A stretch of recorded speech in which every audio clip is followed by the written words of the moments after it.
Des vortex envoûtants, des vents qui dépassent le mur du son, les tornades sont effrayantes, c'est peut-être pour cela qu'elles suscitent autant de fascination.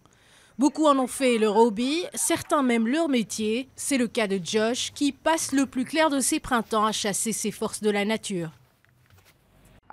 Je crois que la chasse aux tempêtes est géniale. Les gens sortent pour apprécier la nature, comme c'est le cas pour les randonneurs et les alpinistes. Il y a plusieurs façons d'apprécier la nature. La chasse permet aux gens de découvrir une partie très excitante, très intéressante de la nature. Josh présente fièrement son véhicule, le Doppler sur roue. Un tout-terrain équipé d'un radar que le gouvernement a financé pour lui permettre d'étudier les tornades de près. Mais pas de trop près, car les tornades peuvent être meurtrières.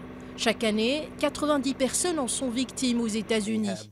Maurice Wiseman en est conscient, mais les tourbillons, c'est sa passion. Une passion qu'il partage avec des milliers d'Américains. Il existe même une série télévisée dédiée au phénomène.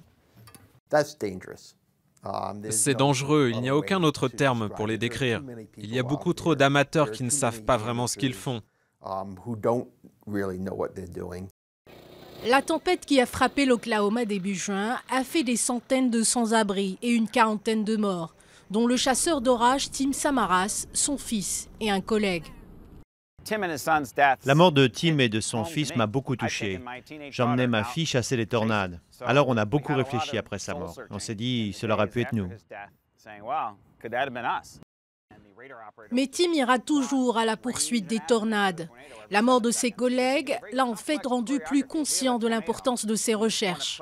Pour lui, c'est en allant au plus près des tornades qu'on arrivera un jour à percer leur mystère.